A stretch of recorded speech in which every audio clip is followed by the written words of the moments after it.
لله الحمد لله كفى وسلام على عباده الذين اصطفى أما بعد عن عبد الله بن الصامت عن أبي ذر رضي الله تعالى عنهما قال لي النبي صلى الله تعالى عليه وسلم لا تحقرن من المعروف شيئا ولو أن تلقى أخاك بوجه طلق رواه مسلم. وعن أبي هريرة رضي الله تعالى عنه قال رسول الله صلى الله تعالى عليه وسلم من صلى على جنازة فله قيراط ومن تبعها حتى يقضى دفنها فله قيراطان أحدهما أو أصغرهما مثل أحد فذكرت ذلك لابن عمر فأرسل إلى عائشة فسألها عن ذلك فقالت صدق أبو هريرة. فقال ابن عمر رضي الله تعالى عنهما لقد فرطنا في قراطيد كثيرة رواہ الترمذی او کما قال علیہ الصلاۃ والسلام. اللہم صلی علی سیدنا محمد وعلی آل سیدنا محمد بارک وسلم. اللہم صلی علی سیدنا محمد وعلی آل سیدنا محمد بارک وسلم. اللہم صلی علی سیدنا محمد وعلی آل سیدنا محمد بارک وسلم.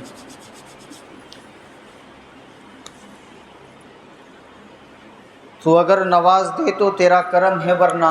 تیرے رحمتوں کا بدلہ میری بندگی نہیں ہے. معزز سامعین کرام ملت اسلامیہ کے عزیز نوجوانوں، بزرگان ملت، حضرت مفتی تقی عثمانی دامت برکاتہم و عمت فیوزہم اپنی کتاب آسان نیکیاں میں تحریر فرماتے ہیں تحمید کے طور پر کہ اللہ تعالیٰ نے یہ دنیا اس لیے پیدا فرمائی ہے کہ اس کے بندے یہاں رہ کر اپنے نیک اعمال کے ذریعے اپنی آخرت کا سامان کریں اور ایسے کام کریں جن سے اللہ تعالیٰ کی رضامندی اور خوشنودی حاصل ہو. لیکن ہم لوگ دنیا کے کاروبار میں لگ کر اپنی زندگی کے اصلی مقصد سے غافل ہو رہے ہیں. ہماری صبح سے لے کر شام تک کی زندگی اپنی دنیا کو زیادہ سے زیادہ بہتر اور مزیدار بنانے کی دوڑ دھوپ میں صرف ہو رہی ہے، اور اس دوڑ دھوپ میں بہت کم اللہ کے بندے ایسے ہیں جنہیں اپنی آخرت کو بہتر بنانے کا خیال آتا ہے. حالانکہ یہ بات طے شدہ ہے جس سے کوئی دہریہ بھی انکار نہیں کر سکتا کہ ایک دن اس دنیا سے جانا ہے اور جانے کا وقت بھی مقرر نہیں، خدا جانے کب بلاوا آ جائے. اسلام نے آخرت کو بہتر بنانے کے لیے جو طریقے بتائے ہیں در حقیقت وہ کچھ مشکل نہیں ہیں، بلکہ اگر انسان ان طریقوں کو اختیار کرے تو اس کی دنیا بھی پرسکون ہو جاتی ہے. لیکن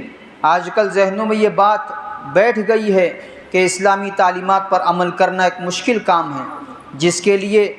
اپنے بہت سے دنیاوی مفادات، بہت سی لذتیں اور بہت سے آشائش و آرام قربان کرنا پڑتا ہے. نتیجہ یہ ہے کہ اکثر لوگ اس مشکل کو تصور کر کے اس راہ پر چند قدم چلنا بھی نہیں چاہتے اور چلنا بھی شروع نہیں کرتے. حالانکہ اول تو اسلامی احکامات اپنی ذات میں مشکل نہیں ہیں. جو اللہ کا بندہ ان پر عمل کرنا چاہے اللہ تعالیٰ کی طرف سے اس کی مدد بھی ہوتی ہے اور اس دنیا اور آخرت دونوں سنور جاتی ہیں. دوسرے، اگر بالفرض کسی حکم کے عمل کرنے میں کچھ مشقت یا دشواری بھی ہو تو دشواری آخرت کے ابدی اور سرمدی فائدوں کے مقابلے میں کوئی وقعت نہیں رکھتی. آخر ہر انسان روزی کمانے کے لیے محنت اٹھاتا ہی ہے اور اس کی محنت کو پسند کرتا ہے، اس لیے کہ معلوم ہے کہ اس کے نتیجے میں جو روزی ملنے والی ہے. اسی طرح اگر اسلامی احکامات پر عمل کرنے کے نتیجے میں آخرت کی وہ نعمتیں ملنے والی ہیں جن کا اس وقت ہم تصور بھی نہیں کر سکتے، تو اس عظیم مقصد کے لیے تھوڑی بہت مشقت سے کیوں گھبراہٹ ہو رہی ہے؟ تیسری بات یہ ہے کہ اسلامی احکامات اور تعلیمات میں کچھ ایسے ہیں جن پر عمل کرنے میں کچھ تھوڑی بہت محنت کرنی پڑتی ہے، لیکن اللہ تعالیٰ نے بہت سے اعمال ایسے بتلائے ہیں جن پر عمل کرنے میں نہ کوئی خاص محنت کرنی پڑتی ہے، نہ بہت سارا وقت صرف ہوتا ہے، نہ زیادہ پیسے خرچ ہوتے ہیں۔ بس ذرا سا دھیان کرنے کی ضرورت ہوتی ہے کہ انسان ذرا سے دھیان سے کام لے تو کسی خاص محنت اور خرچ کے بغیر اس کے نامہ اعمال میں نیکیوں کا اضافہ ہو جاتا ہے۔ اگر انسان اعمال کی پابندی کرے تو انشاءاللہ بیٹھے بٹھائے آخرت کا بہت سارا نیک اعمال کا ذخیرہ وہ جمع کر سکتا ہے۔ نیک اعمال کے اضافے میں آج ہم جو دلچسپی نہیں دکھا رہے ہیں، آج ہمیں کما حق ہو اس کی قدر و قیمت معلوم نہیں ہے، لیکن جس دن یہ آنکھیں بند ہو جائیں گی اور اللہ کے سامنے حاضری ہوگی، حساب و کتاب کا مرحلہ پیش آئے گا، اس دن پتہ چلے گا کہ ایک چھوٹی نیکی کی کیا قیمت تھی۔ وہاں کا سکہ روپیہ پیسہ نہیں ہے، وہاں سونا چاندی کام آنے والا نہیں ہے، وہاں کا سکہ تو یہی نیکیاں ہوں گی، اور یہی سوال ہوگا کہ اپنے دامن میں کتنی نیکیاں لے کر آئے ہو۔ اس وقت اگر دامن خالی ہوا تو حسرت اور ناقابل برداشت حسرت ہوگی، ہم نے دنیا میں رہتے ہوئے اپنے نامہ اعمال میں کیوں نہ کر اضافہ کیا، لیکن عمل کا وقت ختم ہو چکا ہوگا اور یہ حسرت اس وقت کچھ بھی کام نہیں دے گی۔ اس لیے وقت کو غنیمت سمجھنا چاہیے، اور حساب و کتاب کا مرحلہ پیش آنے سے پہلے کہ اس دن پتہ چلے گا کہ چھوٹی نیکی کی کیا قیمت ہے۔ صحابہ کرام جن کو نیکیوں کی قدر و قیمت معلوم تھی، وہ ان نیک اعمال کے کاموں کے حریص تھے۔ جہاں کسی نیک عمل کے بارے میں معلوم ہو کہ اللہ تبارک و تعالیٰ اس عمل سے راضی ہو جاتے ہیں، فوراً اس پر عمل کرنا شروع کر دیتے تھے۔ جس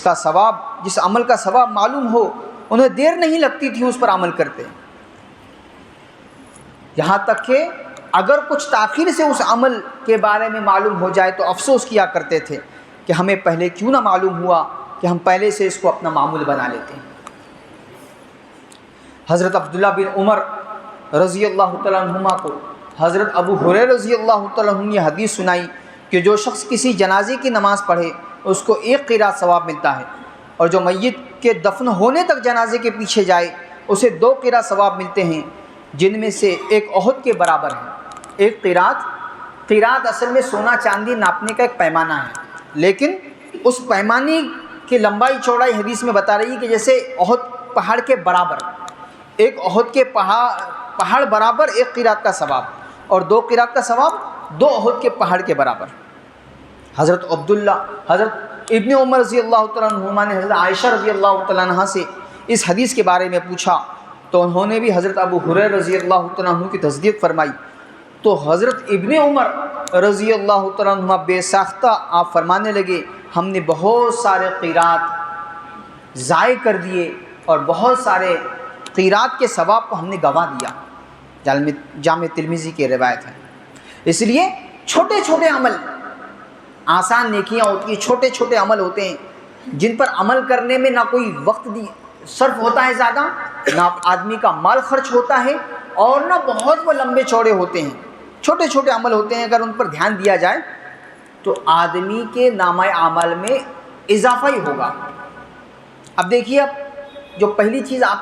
کی نظر کی جا رہی ہے، آپ کو بتائی جا رہی ہے، آپ جیسے اس کو سنتے جائیں گے آپ کو لگے گا کہ یہ تو میری زندگی کا معمول ہے، اس کو تو میں روزانہ کرتا ہوں، اس عمل پر تو میرا روزانہ عمل ہے، لیکن تھوڑا سا دھیان نہیں کرنے کی وجہ سے اب تک اس عمل پر ملنے والی نیکی سے ہم محروم تھے۔ اچھی نیت پہلی چیز بتا رہے ہیں مفتی تقی عثمانی صاحب۔ نیت کی صورت میں اللہ تعالیٰ نے اہل ایمان کو نسخہ کیمیا عطا فرمایا ہے، جس کے ذریعے سے ہر مسلمان ذرا سی توجہ سے مٹی کو سونا بنا سکتا ہے۔ حدیث میں حضرت صلی اللہ تعالیٰ علیہ وسلم کے ارشاد ہے، انما الاعمال بالنیات، تمام اعمال کا دار و مدار نیتوں پر ہے۔ بعض لوگ اس کا مطلب یہ سمجھتے ہیں کہ اچھی نیت سے غلط کام بھی ٹھیک ہو جاتا ہے اور گناہ پر بھی ثواب مل جاتا ہے، تو یہ بات تو قطعی غلط ہے۔ گناہ ہر حالت میں گناہ ہے،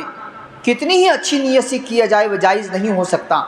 مثلا کوئی شخص اگر کسی گھر میں اس نیت سے چوری کرے کہ جو مال حاصل ہوگا وہ صدقہ کر دوں گا، تو اس نیت کی وجہ سے چوری کرنے کا جو گناہ ہے وہ معاف نہیں ہوگا، اس کو تو گناہ ملے گا ہی۔ لیکن حضرت صلی اللہ تعالی علیہ وسلم کی مذکورہ بالا ارشاد کا مطلب یہ ہے کہ کسی بھی نیک عمل پر اس وقت تک ثواب نہیں ملتا جب تک کہ صحیح نیت کے ساتھ نہ کیا جائے۔ مثلا ایک آدمی نماز پڑھ رہا ہے، اس کو نماز کا اس کو ثواب ملے گا، لیکن اگر وہ نماز اس لیے پڑھ رہا ہے کہ اللہ کی خوشنودی اس کو حاصل ہو جائے تو اس کو ثواب ملے گا۔ لیکن اگر دوسرا پہلو اس نے اختیار کر لیا کہ دکھاوے کے لیے اس نے نماز پڑھی کہ لوگ مجھے نمازی سمجھنے لگیں اور مجھے بہت متقی پرہیزگار سمجھنے لگی، تو فرمایا اس فاسد نیت کی وجہ سے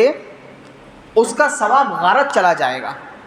برباد ہو جائے گا، الٹا اسے گناہ ملے گا۔ دوسرا مطلب یہ ہے کہ جتنے بھی مباح اور جائز کام ہیں، جتنے بھی کام کرنا مباح ہے، جائز ہے، ان پر آدمی کو نہ ثواب ملتا ہے نہ گناہ ملتا ہے۔ لیکن اگر وہ اپنی نیت کو ٹھیک کر لے، اپنی نیت کو جائز کاموں میں لگاتے ہوئے اپنی نیت کو ٹھیک کر لے، تو اس کا وہ عمل، اس کا وہ مباح کام عبادت بن جاتا ہے، اس کا ثواب ملتا ہے۔ مثلا کھانا کھانا مباح کام ہے، جائز کام ہے، لیکن اگر کوئی کھانا اس نیت سے کھائے کہ اس کے ذریعے میرے جسم کو قوت حاصل ہوگی، اس قوت کو اللہ تعالیٰ کی اطاعت میں صرف کروں گا، یہ کھانا کھانا باعث ثواب ہوگا، اس کو اس پر ثواب ملے گا۔ کھانا اس لیے کھائے کہ اللہ تعالیٰ نے میرے نفس کا مجھ پر حق رکھا ہے، اس کی ادائیگی کے لیے کھانا کھا رہا ہوں، اس نیت کے ساتھ کھانا کھائے گا تو اجر ملے گا۔ اب آدمی روزانہ کم از کم دن میں 3 مرتبہ تو کھانا کھاتا ہی ہے، تھوڑی سی دھیان کی ضرورت ہے کہ اس نیت سے کھائے کہ یہ جو خوراک میرے پیٹ میں جا رہی ہے، اس کو اللہ کے مرضی والے، اللہ کی رضا والے کاموں میں اپنی اس محنت کو، اپنے جسم کو میں لگاؤں گا، تو اس کا یہ کھانا بھی ثواب کا باعث۔ پھر آدمی جو بھی پیشہ اختیار کرے، یہ سوچے کہ رزق کا ذمہ اللہ تعالیٰ نے لے رکھا ہے، کسی نہ کسی صورت وہ ضرور ملے گا، میں اس پیشے کو میں اس لیے اختیار کر رہا ہوں کہ اس کے ذریعے میں اللہ کی مخلوق کی خدمت کروں گا، تو یہ پیشہ بھی اس کا، جس پیشے کو وہ اختیار کرے گا وہ بھی باعث اجر ہوگا۔ مثلا کوئی شخص ڈاکٹر بنتا ہے تو نیت کرے کہ رزق کے بہت سارے راستے ہیں، یہ راستہ میں نے اس لیے چنا ہے کہ اس کے ذریعے تکلیف میں مبتلا لوگوں کی مدد کروں گا، خواہ وہ مریضوں سے جائز اور مناسب اجرت بھی حاصل کرے تب بھی انشاءاللہ اس کو اس پر ثواب ملے گا۔ بعض مرتبہ ایسے بھی موقع آئیں گے، کوئی بہت غریب اس کے پاس آ گیا تو اب علاج کے لیے یا تو وہ مفت علاج کر دے گا یا بہت کم رقم اس سے لے کر اس معاوضے پر اس کا علاج کرے گا تو ثواب ملے گا۔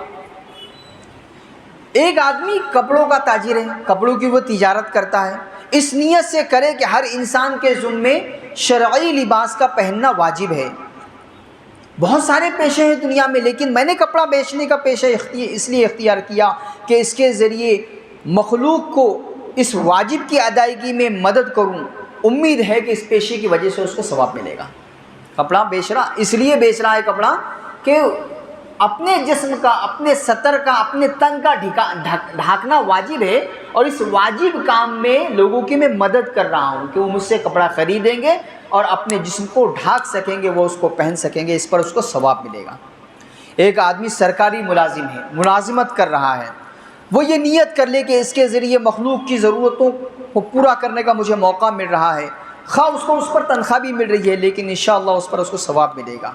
غرض یہ کہ کوئی پیشہ، کوئی کام ایسا نہیں ہے کہ نیت کے ٹھیک کرنے پر، درست کرنے پر اس کو ثواب نہ ملے۔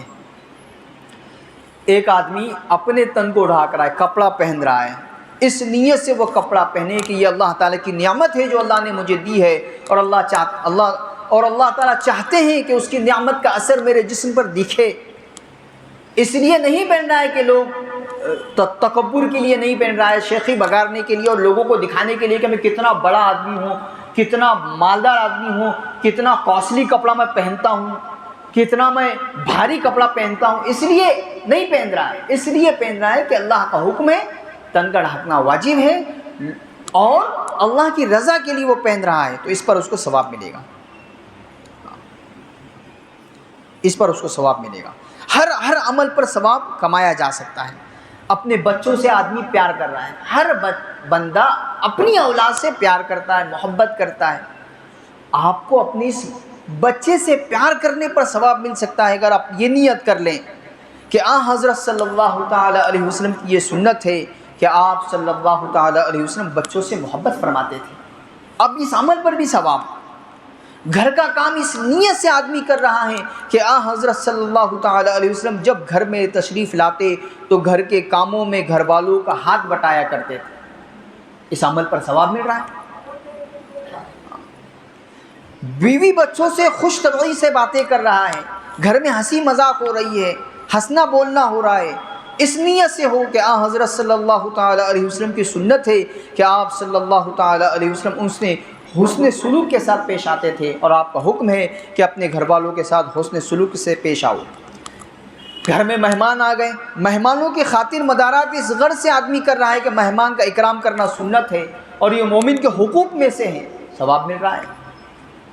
گھر میں کوئی پودا درخت آدمی لگایا، اس نیت سے لگایا کہ اس سے انسانوں کو جانوروں کو فائدہ پہنچے گا، دیکھنے والوں کو یہ منظر اچھا معلوم ہوگا، ان کے دلوں کو خوشی پہنچے گی، ثواب ملے گا. عورت نے جائز زیب و تن کیا، بناؤ سنگار کیا، عورت نے اس نیت سے کرے کہ میں اپنے شوہر کو لبھانے کے لیے، اس کو خوش کرنے کے لیے صاف ستھرا لباس پہن رہی ہوں، اس عمل پر اس کو ثواب ملے گا. شوہر اس نیت سے کپڑے اچھے پہن رہا ہے کہ میں اپنی بیوی کو اچھا لگوں، وہ خوش ہو، اس کے دل کو مسرت ہو، یہ اللہ کا حکم ہے،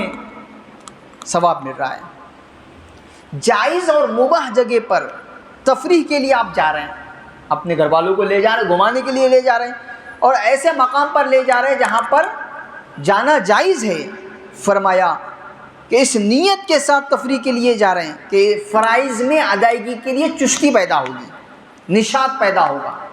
کہ جب میں ذرا سا گھوم پھر آؤں گا اپنے گھر والوں کے ساتھ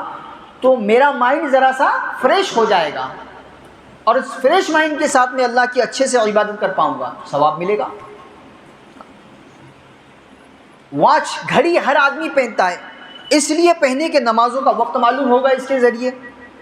وقت کی قدر معلوم ہوگی کہ کتنا وقت گزر گیا، کتنا میں نے اچھائی میں گزارا، کتنا میرا غلط